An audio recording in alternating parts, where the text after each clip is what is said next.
just write down what you want to see. I think that's my biggest advice. But I'm more focused on uniting people. She said to me, I never would have dreamed you are a writer. If the normal works for you, great. If it doesn't, don't beat yourself up over it. I think anybody can get the words on the page, but a real writer will know how to fix it. I always kind of feel poverty and hunger nipping at my heels. Realizing that I wasn't mad. The one mistake people make when they're submitting things is submitting them too early. And then my brain just went, you're going to write a book. You put your heart and soul into a book.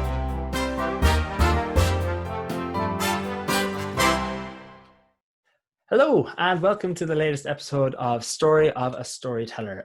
My guest today is Bob Cubitt. Is it Cubitt or Cubitt? I never checked, actually. It's Cubitt. It's Cubitt. I should have stuck with my gut. You'd be surprised.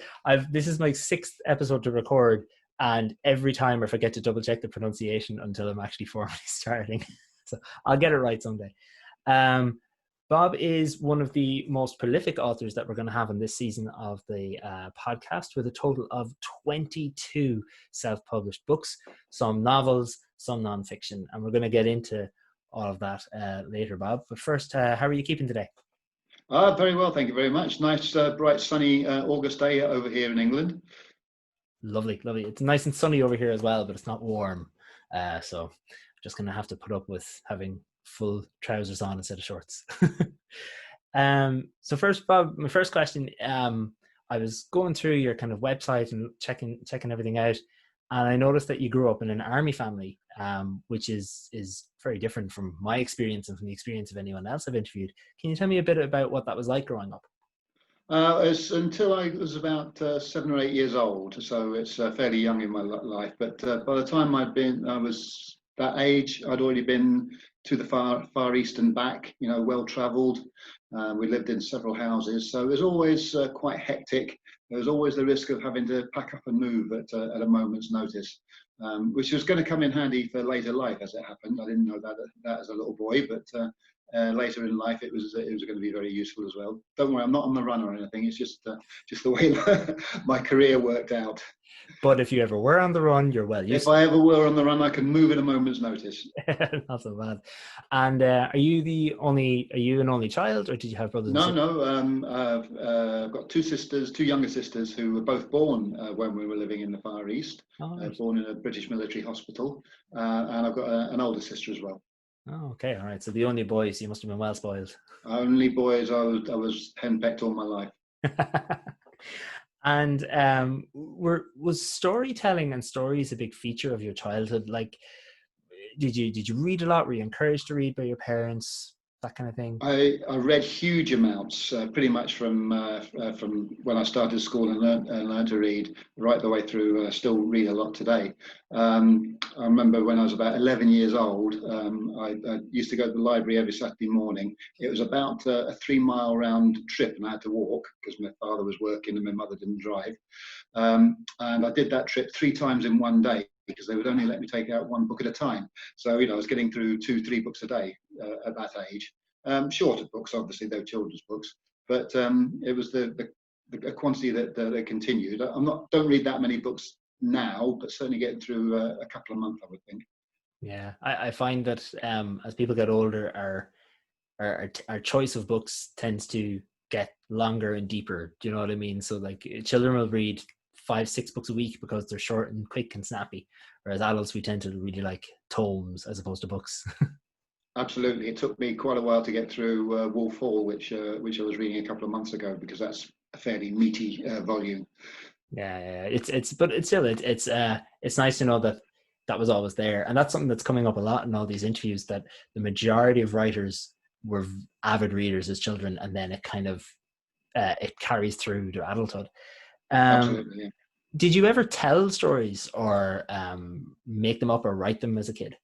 I was into storytelling when I got into the Cub Scouts, because when you used to go camping and you had campfires, you were encouraged to tell stories around the campfire. you're out in the middle of the woods. There's no TV to watch, so you had to make your own entertainment. And one of the ways was telling stories. Most of them weren't my stories. They were stories I remembered from the books and just read them to the other or told them to the other kids.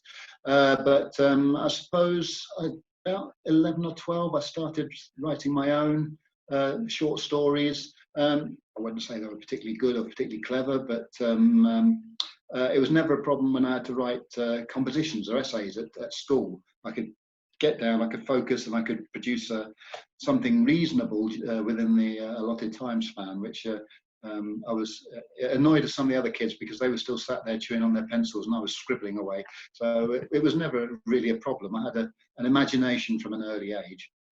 That is, speaking as a teacher, that's a bugbear for me as well. When you see a child there chewing away on a pencil and you're like, that's not a chew toy, that's a tool, use it.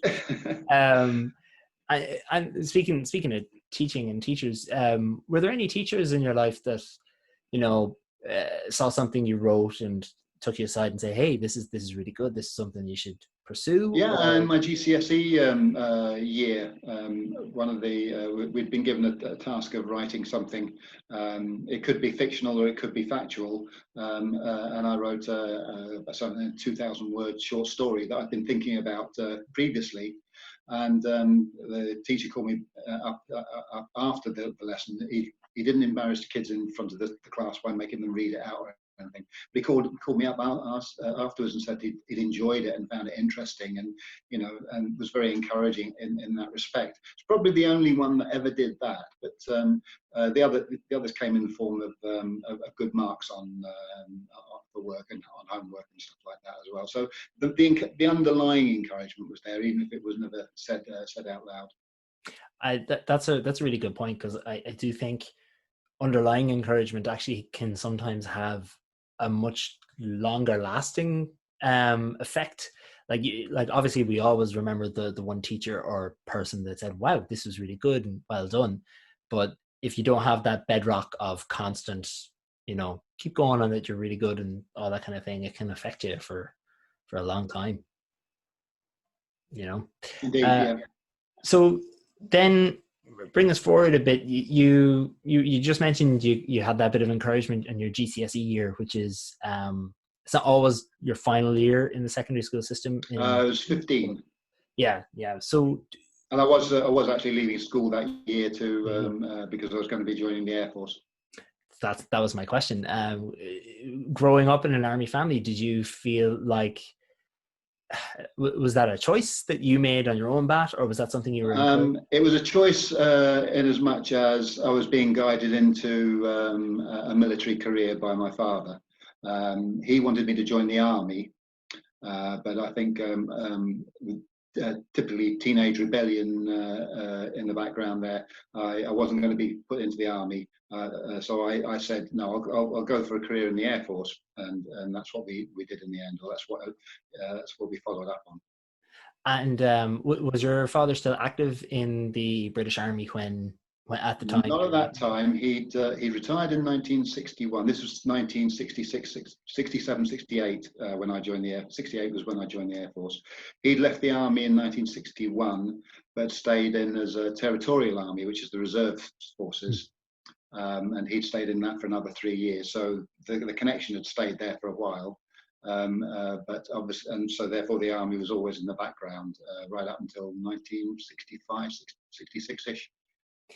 And this is going to be a tough question to answer, because I don't think anyone can really give it. But do you think that growing up in an army household, growing up and moving around so much, and your sisters being born in British military hospitals and stuff like that, do you think if you weren't in an army family, is the Defence Forces something you would have liked anyway? Do you think that was inherent in you, or do you think it was more a product of That's a difficult question. I certainly read a lot of kids' books that were set around the armed forces.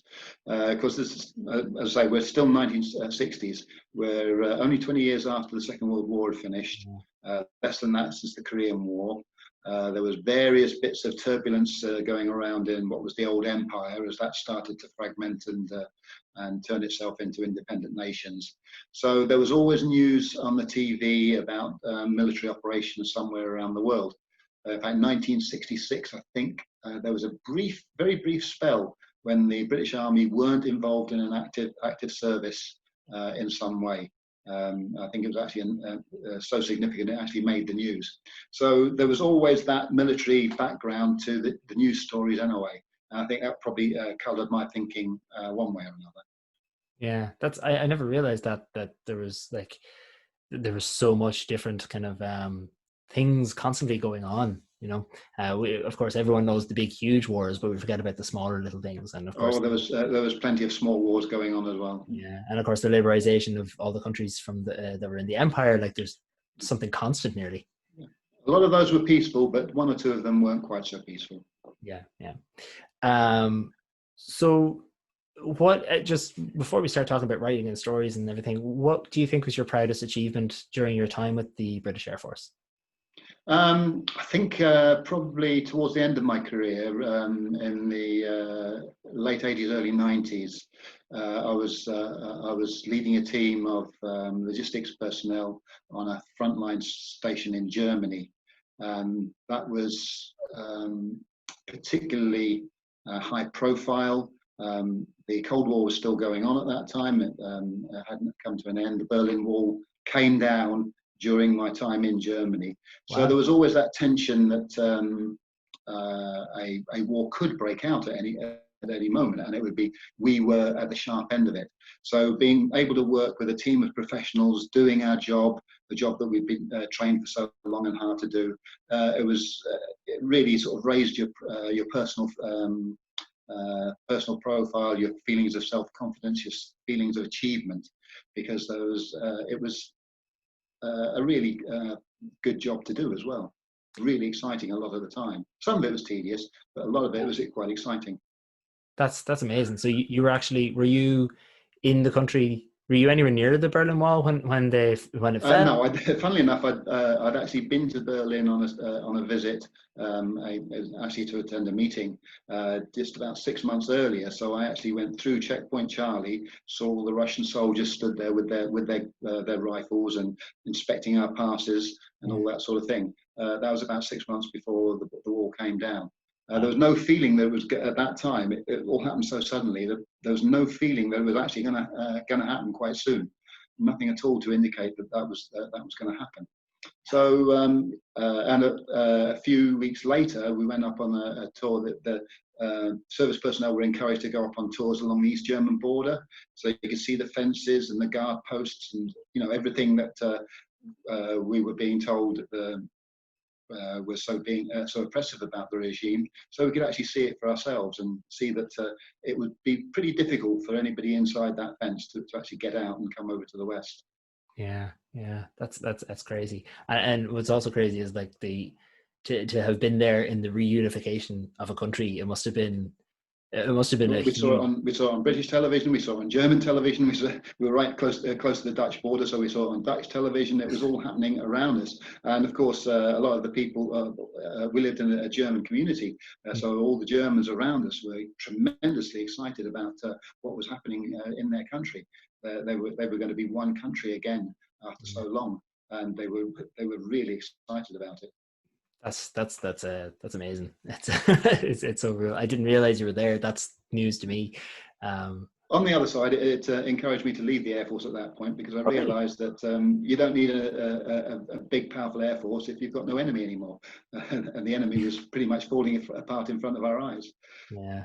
I suppose that in a way, the ultimate goal of every army is to disband, if you think of it that way. Like, that's what we were almost told almost from the day I joined the Air Force, was we're going to teach you to do things that we hope you'll never have to do. Oh wow, that's kind of that's pretty scary in a way, but I suppose it makes sense. It does make sense. Yeah. So during all this time, then, so when you finished the Air Force, you joined the Postal Service. Yes, the Postal Service. They were the ones that difference. wanted to. They were the ones that wanted to use my logistics skills. And was there any kind of what was the biggest culture shock to go from a military career to a public service one? It's about as big a change as you can ever experience in terms of employment. In the Air Force, you are really, you know, they talk about it being one big family. You really are. You live, eat, sleep together a lot of the time, especially when you're on training exercises. Friday night, you don't knock off work and go home. Friday night, you knock off and you go for a drink together, and that will go on quite late in the evening. Sometimes get quite rowdy. I don't want to make it sound like we're all alcoholics, but you know, Friday night was party night. That just didn't happen in civilian life at all. Friday, 5 o'clock Friday, everybody was back in the cars, on the trains, on the buses, heading for home. And it was the same every night of the week. You know, it just didn't have that social side to employment anymore, and it felt quite isolating at times. You know, I was lucky; I had a family to go home to. They were there, but I never got to know my colleagues as well as I did my Air Force colleagues. I knew, you know, my Air Force colleagues. I knew their parents. I knew their wives. I knew their children. I'd been to their weddings. Just didn't happen so much in civilian life at all. Wow, I never considered that. Like that, you know. I suppose when you may or may not be put into life or death situations, you do have to have that strong camaraderie and that sense of close-knit family, you know, and it's just something you know, once you've seen somebody get out of bed in the morning and start naked and stagger off to the washrooms, it really changes your perspectives on life. I'd say your definition of privacy changed an awful lot as well. It changed the day I joined the Air Force, because I lived in a room with 17 other guys, and you know, you just didn't have any privacy.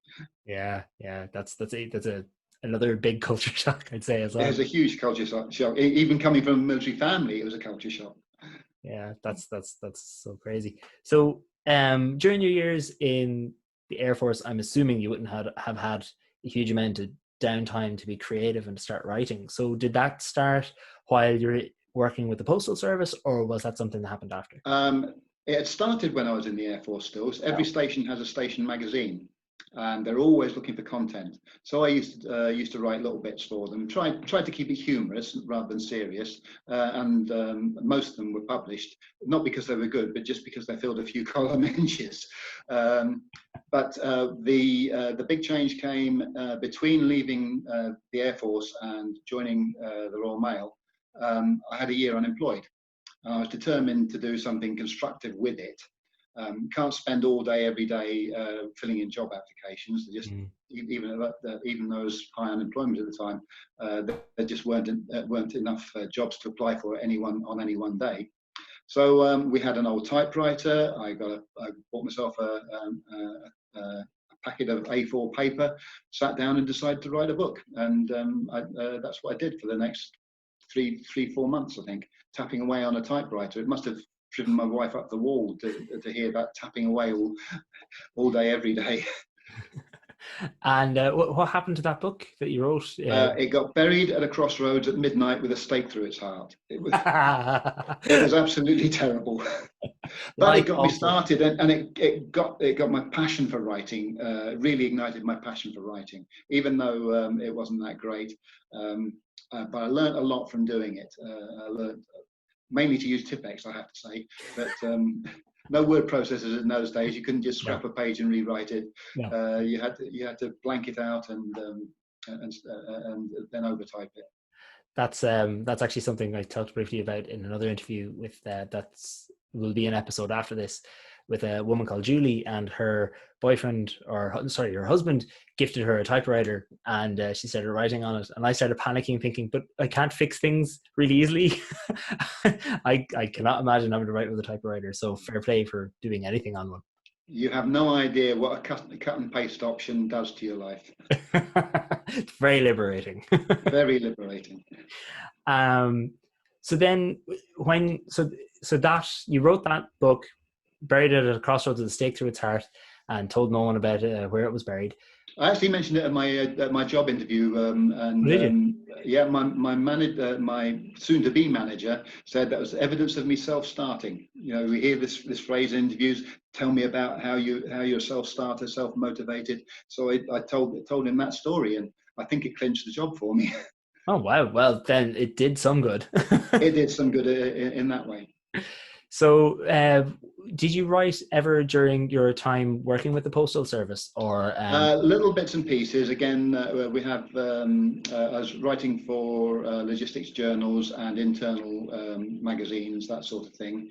Not huge amounts, but most of my writing at that stage, I would say, would be business correspondence, learned papers on the art of logistics and stuff like that, which send people to sleep at night if you're not actually in the trade.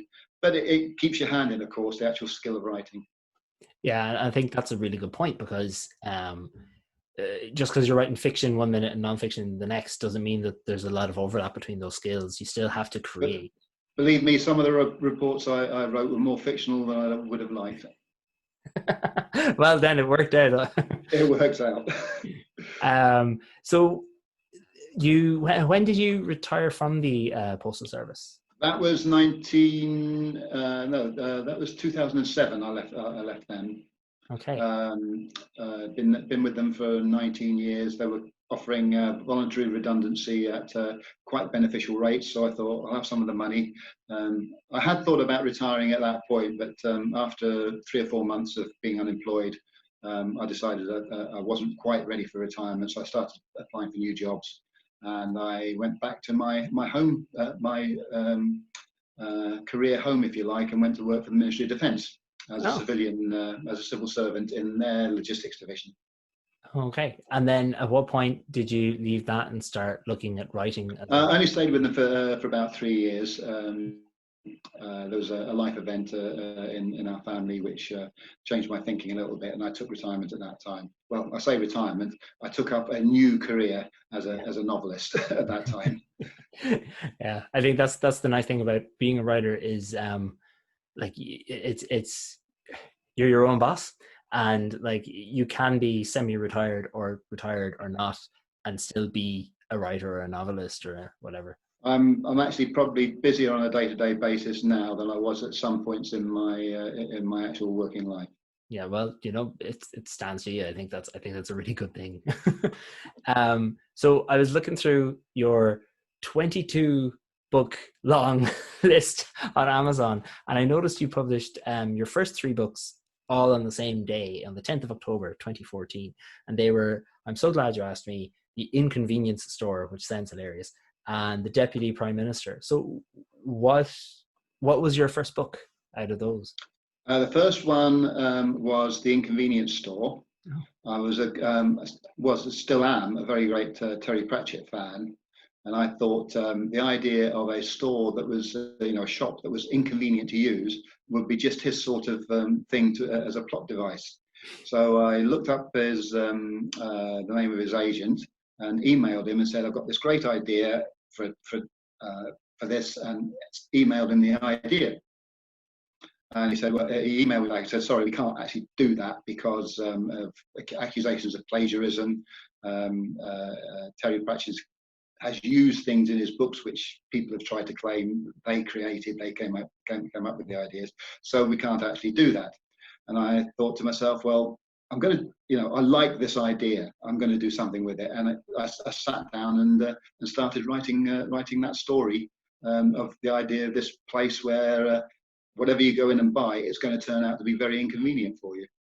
Okay, so can I just backtrack? So did you offer the idea up for someone else to write? Was that? Yeah, Terry Pratchett. Wow. Terry Pratchett. All right. Yeah. Yeah, his agent was very polite in refusing the idea. And I then emailed back and said, if I write the story, will you be my agent? And he said no. Oh.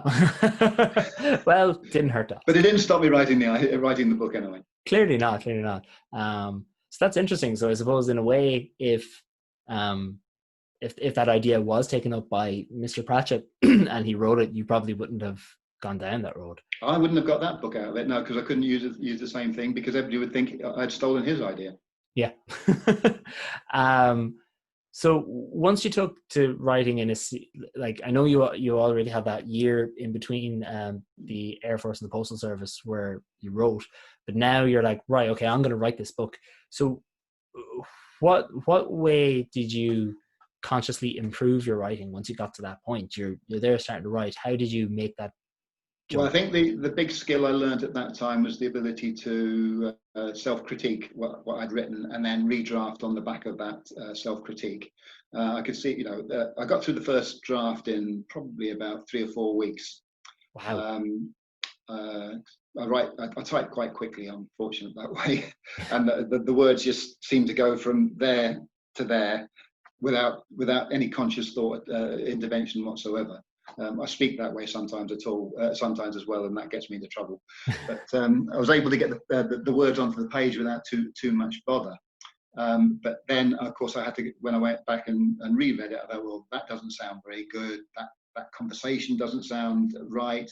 That character I've created doesn't sound very real, and have to actually then go back and try and fix it and or improve on it and build on it from there. So that whole self-editing process was a very important part of learning to be a writer.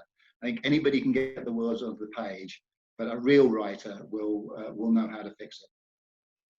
That's really, really good. So then, when you started writing it, at what point did you decide to self-publish? Like, what was that decision? After I got about my 50th rejection letter from agents saying, no, I'm not, it's not the sort of thing I'm interested in, or I'm too busy, or I've got too many authors already, all the usual reasons that agents send you for not taking your book. So I thought, well, I'll put it out there, see what happens. And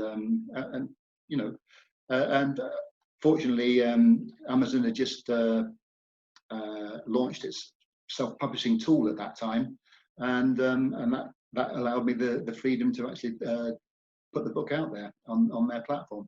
Brilliant.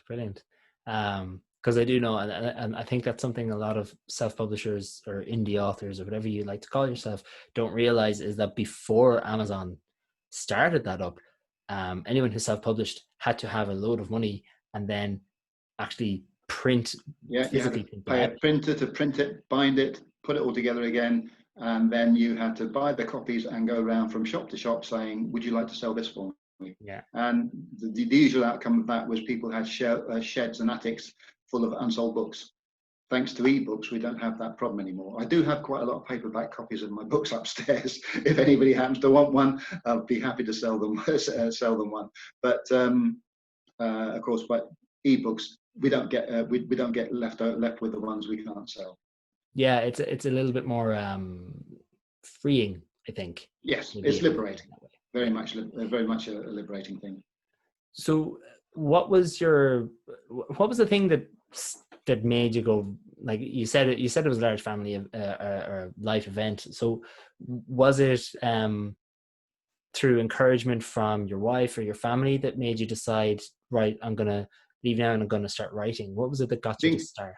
The encouragement came later. I felt I had stories that I could tell. I knew that from sharing some of my writing earlier, getting feedback from the magazine stuff I'd written and what have you, and people saying, that was great, I love that, will you do it again? Have you got any ideas? I knew I had the ability to write a story. It was just a case of committing to actually producing a full-length book. Yeah. And doing something with it. So, you've got to be pretty self-motivated when you're in the armed forces. So I always had that self-motivation to, the ability to motivate myself to do something. And all I really had to do at that point was apply it to a new set of outcomes. Instead of organising a team into carrying out its day-to-day working tasks, I had to organise myself into sitting down at a keyboard and writing 3,000 words in a day or something. 3,000 is an impressive number. That's the sort of target I work to, yes. That's really, really good. I don't always achieve it, but it's the sort of target I aim at. No, but I mean, if that's your target, that's I'm sure there's some days you achieve it, some days you exceed it. Sometimes I exceed it, but not always in top quality. Just because I can put out a 5,000 words doesn't mean to say they're all good words. Yeah, I think the best I ever did in a day was 3,600.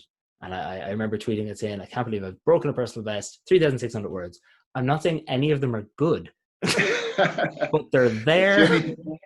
You only ever know if they're good or not when somebody reads the book and emails you and says, "Really love that. Are you writing any more?" And how many of those messages have you gotten over the years? A fair few over the years. Unfortunately, I don't sell enough books to get a large mailbag, and I know a lot of my readers personally, I have to say. Okay. But the fact that they want to read the books is an encouragement.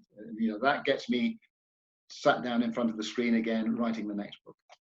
And I think that's the thing. I mean, having the support of friends and family. Friends and family are always great for the first book, and maybe for the second. But obviously, you're on your 22nd, and if you still have friends and family that are wanting to read it, clearly they are actually enjoying it and not just trying to keep you happy. Absolutely, they'll be nice about your first book. They won't even read the second. Yeah, unless the first one was good. Unless the first one was good, yes. What do you think is the most difficult aspect of writing in general for you personally? Coming up with believable characters. I'm very much of a belief that it's the character that the reader engages with rather than the plot. So if they don't engage with the character, they don't believe in the character, then they won't actually follow the book through to the end. They'll lose interest at some point. So I take a great deal of time before I even start to think about the plot, thinking about the character and what that person is like, so that I can picture them in my mind. So that when I put them in a situation inside the book, I know how they're going to react. I know their doubts, their fears, their ambitions, what they're trying to get out of whatever it is that they're doing. Even if they find themselves in an accidental situation, I can predict how they will react to that situation. At the same time as making it realistic enough for the readers. Because you're writing fiction, you can do anything. You can make anybody do anything. If you can imagine it, you can make it happen.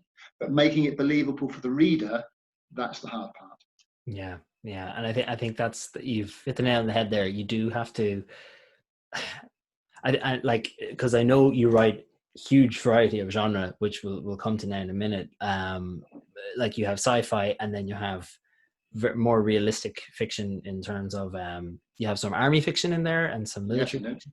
So I think you hit the nail on the head in the sense of, as long as the characters are realistic in their motivations and emotions and their core beliefs and stuff like that, it'll keep the reader going. Whether they're invading somewhere in the 40s during the World War II or going from one planet to another, it doesn't really matter as long as the personalities are real. Yes, because science fiction, for example, is really just, or the sort of science fiction I write anyway, is cowboys and Indians in space. It's police and it's cops and robbers in space. It's all those sorts of genres. But the only thing that's different is the location. You've got to get into some technology as well that to make it all work, because you can't have them in ordinary cars or on horses or anything like that.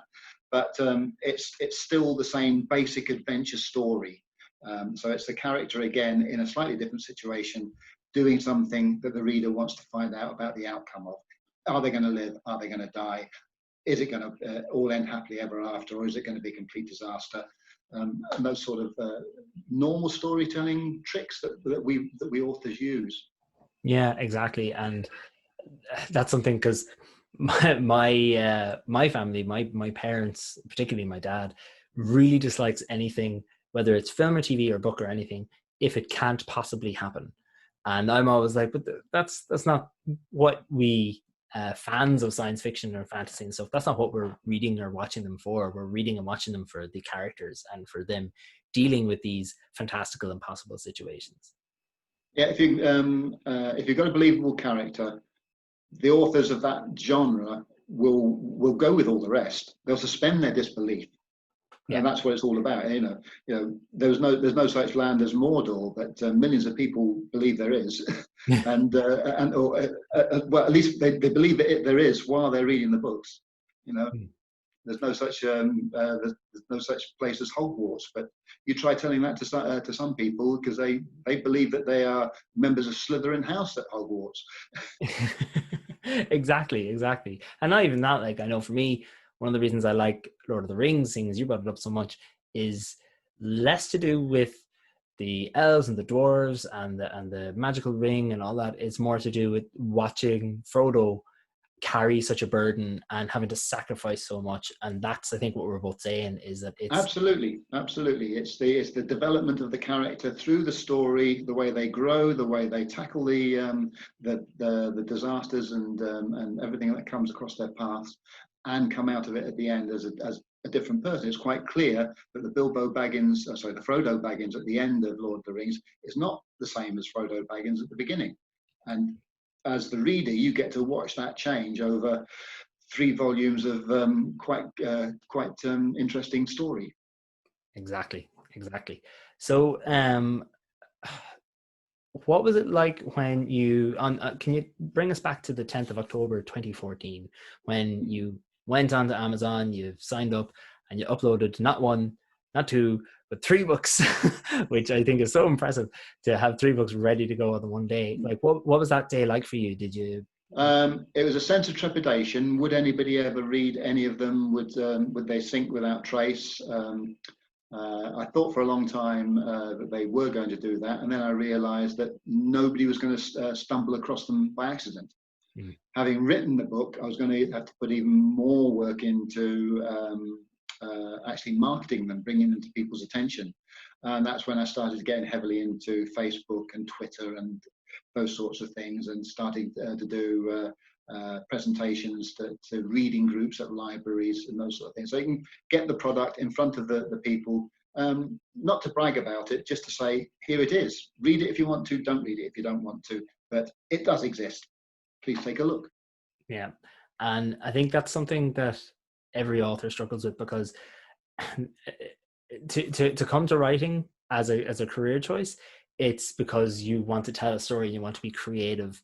But then if you want to achieve anything in that, you have to totally flip your reasoning, and you have to become a marketer and a PR person and a social media mogul and all that kind of thing. And I know your wife is Irish, and I'm sure she'll agree when she hears me say that Irish people are really bad at taking compliments and really bad at selling ourselves.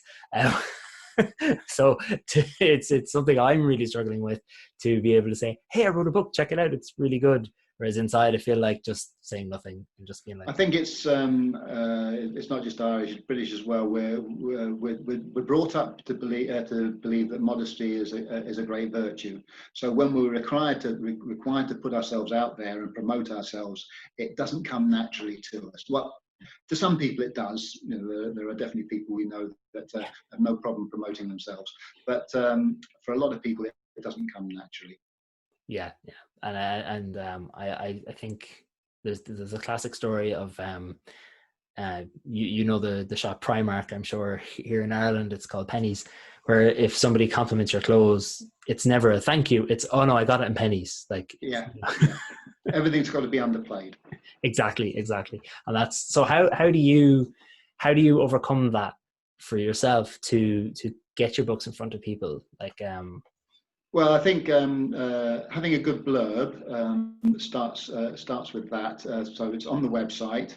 So I don't actually sell the books through Facebook or Twitter. What I do is try and persuade people to click on a link that will take them to my website, and then hope that the blurb will sell the book because it sounds interesting. Then they'll click on the link on the website, which will take them to Amazon, and Amazon's got the read a bit here feature, or look inside feature. Yeah. So hopefully they'll click on that, and they'll start to read the story. And by the time they get to the free bit, hopefully I've got them hooked and they'll buy it. Yeah, it's all about that. So that's the marketing strategy. It's reel them in gently, like playing a trout. Yeah, exactly. It's just reel them in tiny bit at a time and hope that by the time you run out of line, they're happy to jump on board. Absolutely. Yeah. So what was it like for you, what was it like holding a physical book that you wrote for the first time?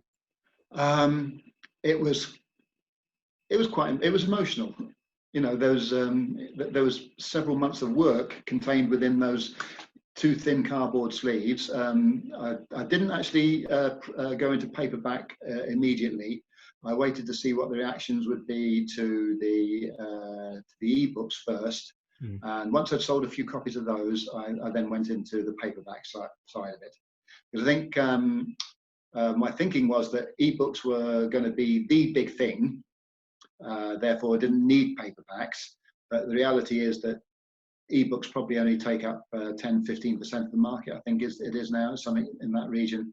And if I wanted to sell more copies, I was going to have to go into paperback at some point. Unfortunately, getting paperbacks into shops is a much harder thing than uploading a book onto Amazon. Yeah. And so I would say paperback books don't make up a majority of my sales. No, and the other thing as well is it's so unfortunate how easy Amazon makes it to be a self-published author, because unfortunately, and rightly so, your brick and mortar shops, your Waterstones, your Easons, etc., they don't want a book that is printed by Amazon. Like I've been told that many times. So do you use any other service to print your ebooks, or do you? Well, I have actually got a publisher. The 3 books we mentioned so far were self-published. All my other ones go through my publisher, and he uses a company. I can't remember. It was Ingram Press, I think it is. Ingram Spark. He uses. And so when you can persuade him that the sales are good enough to put out a paperback copy, he then arranges it. Of course, it's all still print on demand, so it's still sold through Amazon, but also other websites, Kobo and Smashwords, etc., are all used as well. But I haven't actually managed to get any into a real life bookshop like WH Smith's or Waterstones or anywhere else like that. Yet. Big That's caveat. It will happen. It will happen one day. Got to think positive. So you're, by definition, I suppose now you're a full-time writer, in that's how you earn your money these days now. Can you tell, because I'm only a part-time because I have my teaching career and everything as well. What's your typical daily structure? I'd like to say I've got a typical daily structure, but it's not like that. I get out of bed in the morning full of good intentions. Today I'm going to write 3,000 words. And by the time I actually get off Twitter and Facebook and all the other things that I do online during the day, it's 6 o'clock at night and I'm ready for my bath. So, and I've actually not written a word. Other days I get up, I'm straight down to work, and those are the days when I'll produce 3,000, 5,000 words without even catching breath almost. But it depends a lot on my mood when I get up in the morning. Very often something will trigger in my sleep. I don't know what it is, but I'll go to bed thinking, don't know what's going to happen tomorrow, but I'll get up knowing that today I am going to write something, and I know I'm going to write something. And people almost know what I'm actually going to write sometimes.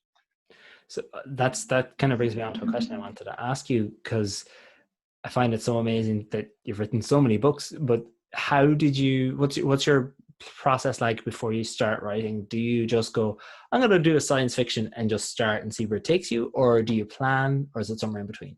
There's usually something that triggers my thinking. My 4th book, which is The Girl I Left Behind Me, set in Afghanistan in 2012. That started off because I was watching an old John Ford movie late at night about the US cavalry in the Old West, and the continuous theme music all the way through, and the theme music was The Girl I Left Behind Me. It's an old marching song, which they sang during the American Civil War and afterwards. It's probably Irish in origin, actually, that song. But that started running through my head, and the words, "The Girl I Left Behind Me," I thought, that's a great title for a book. And so that got me thinking, okay, what sort of book is going to be? Obviously, somebody has to leave a girl behind at some point. And I thought, okay, that's one strand of the story. What's the rest of it? And that led me on to Afghanistan. And and the story is told from 4 different viewpoints: the viewpoint of a British soldier, the viewpoint of a Taliban fighter, and their respective girls they left behind. The Taliban fighter happens to be British as well. He's gone to Afghanistan. He gets involved in the Taliban by accident. An accident of war takes him into that. But he left Britain to go to Pakistan to study, and ended up fighting in the Taliban with the Taliban in Afghanistan. So we've got 4 different strands to the story, which intermingle with each other. And of course, the climax is the book where the 2 boys who only lived, or 2 men who only lived a few miles apart in London, meet out in Afghanistan on opposite sides of a war.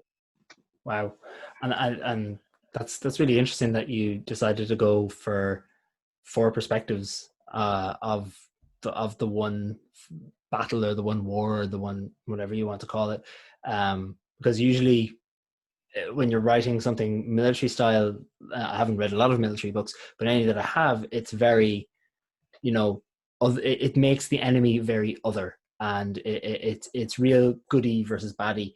And it does very much so. And I have to say that's something I'm struggling with in this current series I'm writing, which is all about a soldier in the British Army during World War II. It's very difficult to get any perspective other than the British Army's perspective into that story. It's difficult for me to get any other perspective into that story, because I'm telling it from through the eyes of my main character. He doesn't get the opportunity to meet other soldiers because he's too busy trying to end their lives. And I think that's it's really interesting with the idea you have with The Girl I Left Behind, is to humanize the enemy, whatever, like to humanize the 2 sides of the war. The 2 sides, yeah. So as I said, we said 22 books, but what I didn't mention was that's 22 books in 69 months. I actually was like, I looked at the date and I counted up, and I did a bit of maths and found out you write a book at a rate of 1 book every 3 months. So surely you must be working on something right now. Can you share a bit about that? Well, I've got 2 books. I've got 1 book ready to go, which is the final book in my sci-fi series. That was a 9-book series that started so long ago. You probably know when that started, but better than I do. And all I know is it feels like it was decades ago, but it can't possibly be. So I've got that one to finish off. I've got a little bit of a plot problem with it, which my publisher says it's a plot problem. I don't think it is. So I'm trying to satisfy him and satisfy myself at the same time. At the same time, the Army series, or the Commandos series that you've referred to, Carter's Commandos, 2 of those have been published. I'm writing book 6 of that at the moment. So that's sort of where my main focus is at the moment, is carrying on that series. I don't know how many books there are in that series yet, but I know that there's at least 2 more. Okay, wow. I know nobody can really answer this, but I am going to ask to put you on the spot anyway. And this wasn't in my prepped question, so I'm sorry. If you had to pick one, what book was your favorite? What book is your favorite? And if that's too hard to answer, what book was your favorite to write? The favorite to write was probably The Girl I Left Behind Me. It flowed very well from the start, which made it a very easy process. And I liked all the characters. There was, even though they're on opposite sides of the wall, I really liked the characters. And when you like a character yourself, it makes it so much easier to write the stories of them. The one I get most pride out of isn't fictional. It's a non-fiction. That's the one I wrote about my father's war service. He recorded some tapes for the National Army Museum. Oh, wow. Which I came across in the house, which it was a project the National Army Museum was doing, getting former soldiers to tell their stories. So I found his copy of the tapes, listened to them, and thought, I want to write a book. I want to write that book. I want to write that story. that led me on to doing huge amounts of research about what else was going on. So the story is his story. It's also the story of his unit, and to a large extent, it's quite a story of quite a lot of World War II as well. So it was quite a mammoth undertaking, and I really felt a personal amount of pride in writing that. And I think I produced a nice tribute for my father as well. That left me with huge amounts of research I'd done. Yeah. Which thought, I'm not going to waste all this research. That is now going into all going into the Carter's Commando series. So all the stories that I came across from other sources, which weren't appropriate for that book because it was about my father's unit, they're all being incorporated now into the Carter's Commando series. Have your sisters read the book that you wrote based on your father's experience? Yes, they have. Yeah, and I gave everybody in the family a copy.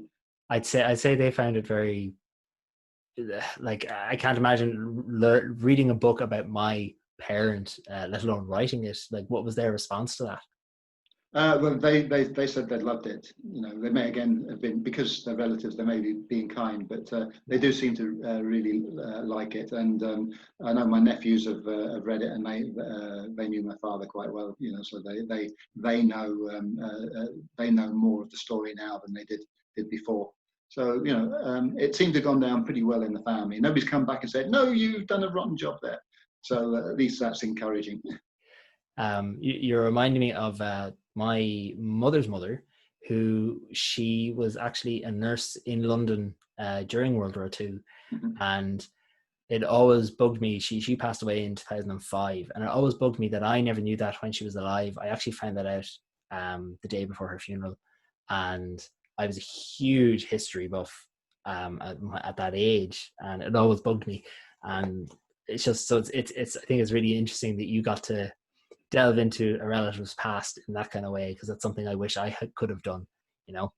Well, it was a good job he left the tapes, because my father, again, typical British modesty, told very few of the stories himself. He told us lots of stories about the war, about what the great parties were, how you could go out every night and have a great time, because everybody was in that sort of mood, live today because tomorrow we may die. But he never told any stories about what he actually did during the war in terms of his military service. So leaving those stories behind. Even then, he was typically more modest, and I had to go to other sources to find out what he'd done. And so that's why I spent an awful lot of time reading other people's books to get the background. That's brilliant. That's really, really interesting. So we're kind of coming towards the end of the interview now. Mm-hmm. So we're going to talk more about you and your future. So what, when first, really, really basic, simple question, when this interview is over, what's the first thing you're going to do? I'm going to go up and try and finish the chapter I've been trying to write for the last week, which isn't flowing very well at the moment. It's unusual for me not to be able to do that, but I've got my character into a situation that I can't quite get him out of. So I've got to find a way of getting him out that's believable to the reader. There's plenty of ways of getting him out in a sort of with a single bound Jack was free type approach to it, but I want to be a bit more realistic than that. You want him to struggle. I want him to struggle, yes. Well, he is struggling already, but he'll need to struggle a little bit more before I can get him out of there. And then, so that's what you're doing straight away this evening. But then, overarching, what would be like the ultimate dream? What's the big, huge goal as a writer? You're like, oh, if that ever happens, I'll be so happy. Well, my big dream would be for somebody to pick up one of this, either the sci-fi series, the Magi series, which is the sci-fi series, or the Carter's Commando series, and say that would make a great film series, or a great film franchise, or a great TV franchise. Let's do it. That would be the ultimate goal. There's no real prospect of that happening, I don't think, but we have to have our dreams. We really have to have our dreams. Exactly. And there's it's dream big or dream small, whatever, it doesn't matter. It's not hurting anybody. Yeah. Well, the dream isn't hurting. I'm not spending the money that's not going to come in. So I don't have to worry about that. But, dream on. And the fact that it might happen is one of the encouragements to keep on writing. That's a really good point. The fact that there's nothing stopping that happening by accident or just by coincidence. So why not keep doing it? Why not keep working towards it? Do you have any goals that have nothing to do with writing? Yeah, get my golf handicap down to under 20. Fair play. That's a really, really specific goal, and I love it. Well, I'm at an age now where, in terms of life, I've done most of the things I want to do. There's still more travelling to be done. My wife and I still travel a lot on holiday, and there's still some more of that to be done. But in terms of inventing a cure for COVID-19 or any of the big ones that people are likely to have, I don't think those are going to be in my life. But I could write a book about somebody who does. Yeah, I mean, there you go. There's your next book idea. There we go. So I've just two more questions, and they're very short and simple. One, where can people find you and your works and stuff online? Well, they can find most of the information, you've referred to it already, on my website, which is robertcubitt.com. That's 1 B 2 T's in Cubitt. You'll also find my weekly blog, which is sometimes amusing, sometimes annoying, depending on your point of view. But that goes up every Saturday. This week's one happens to be about obesity.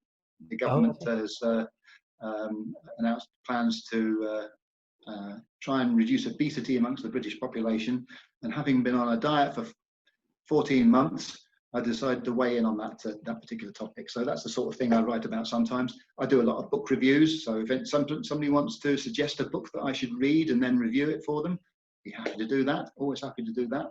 There you go. So that's where most of the information is. But you can also find me on Facebook at Robert Cubitt, and also on Twitter under the same name. So I'm easy to find. Google me. Yep. And of course, I'll have all links to everything you mentioned in the description of the video and of the podcast. So check that out. And then my final question, it's the same question I ask everybody. What's the last book you read? Oh, the last book I read, I actually wrote down the title because I had to go and look it up because I'd forgotten it. It was actually a World War II book called Escape to Dunkirk, and the author's name was Stuart Minor. I think he's self-published probably, but it was a very interesting book, and because it was World War II themed, I wanted to see how somebody else was tackling World War II. It was very entertaining. And I'm in the middle of another one, a favourite author of mine who may have started out as self-published, but has now got himself a publisher. It's called Nick Spalding, but his name is Nick Spalding, and he writes about sort of everyday life occurrences.